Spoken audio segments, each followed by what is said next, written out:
महसूस मत कीजिएगा पप्पू। उमैर की बीमारी की वजह से जरा जज्बाती हो जाती है।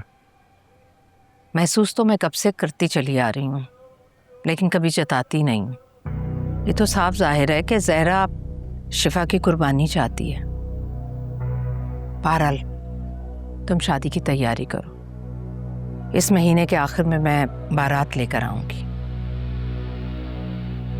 जी बेहतर पप्पू।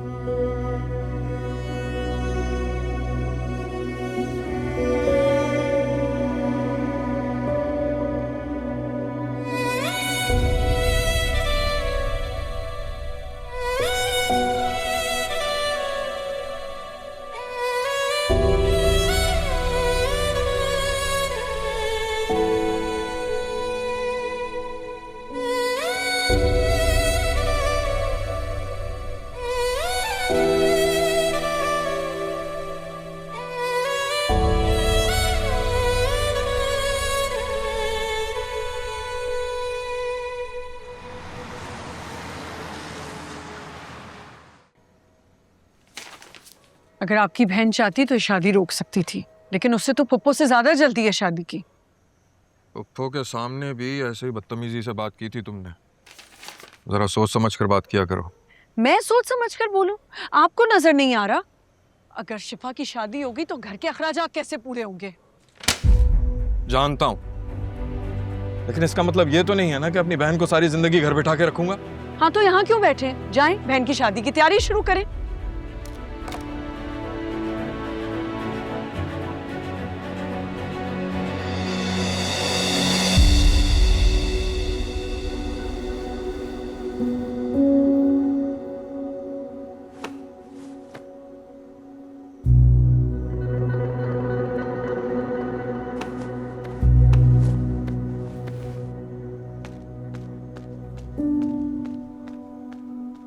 हाय, पप्पू से बात करें, अगर हो सकता है तो शादी टाल दें।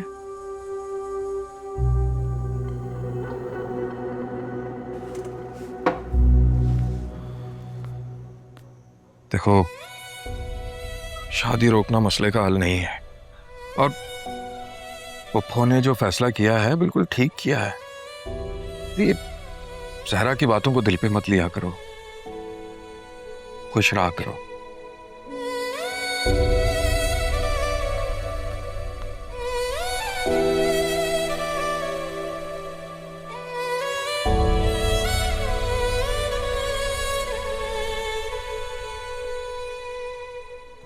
डैड, मुझे यहां से कब निकालेंगे?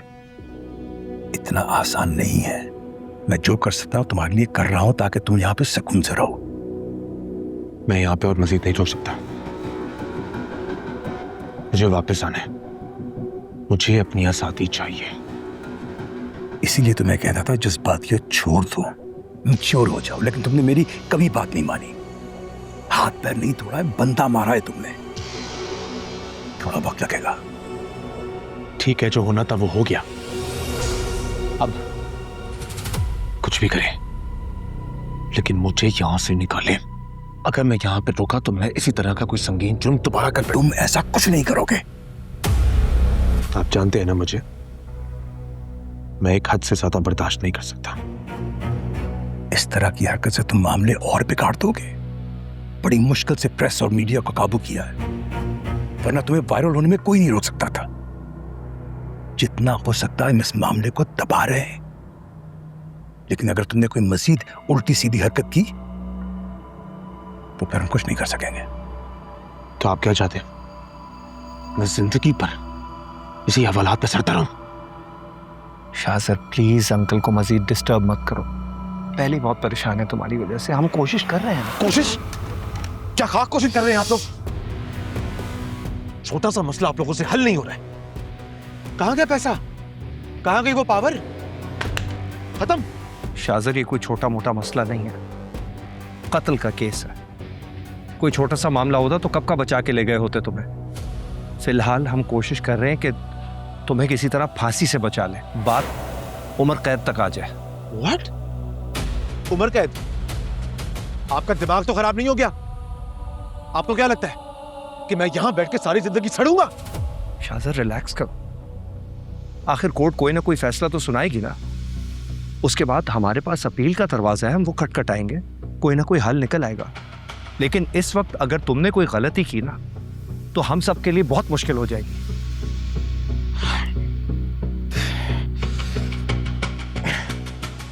जो भी करना है जल्दी करें, और अगर मजीद दिन में यहां पर रहा ना तो मैं किसी और का कत्ल कर दूंगा, बता रहा हूं।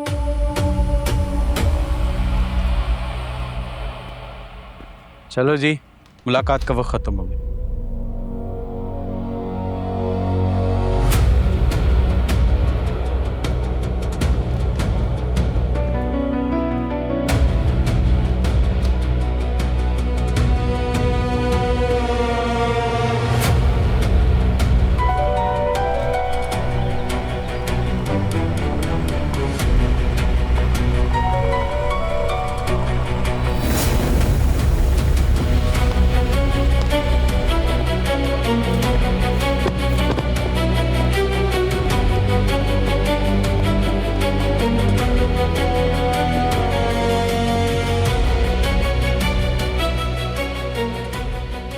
बातें सुनिए उसकी। जेल में बैठ के धमका रहा है कि कुछ कर गुजरेगा। उसे कभी अकल आएगी या नहीं? इतना कुछ करने के बाद भी उसका दिल नहीं भरा। अंकल रिलैक्स, वो परेशान है इसलिए ऐसे कह रहा है। हम भी तो कोशिश कर रहे हैं ना। मैं जानता हूं, मगर वो वहां पे अकेला है, उसकी फीलिंग्स को समझे। मुझे तो इस मसले का कोई हल नजर नहीं आ रहा। ठीक कह रही हो तुम, आज नहीं तो कल कोई ना कोई फैसला आ ही जाएगा। शायद उम्र कैद हो जाए या फिर फांसी। मेरे बेटे को कुछ नहीं होगा। यही तो मैं भी चाहता हूं। आप लोग जानते हैं मैंने हमेशा शाजर को अपने छोटे भाई की तरह माना है। एक कोशिश करके देख लेते हैं। मैं एक बार फिर से रमीज के घर जाता हूं, उसकी फैमिली से बात करता हूं, शायद वो लोग मान जाएं। नहीं, तुम नहीं। इस बार मैं और डैड जाएंगे, एंड आई एम श्योर वो हमारी बात को नहीं टाल सकेंगे। नबीरा, तुम क्यों नहीं समझ रही मेरी बात? मैं जब भी वहां जाता हूं वो मेरे साथ बदतमीजी करते हैं। मैं नहीं चाहता कि आप लोग वहां जाएं और वो आप लोगों की इंसल्ट करें। प्लीज मुझे हैंडल करने दो।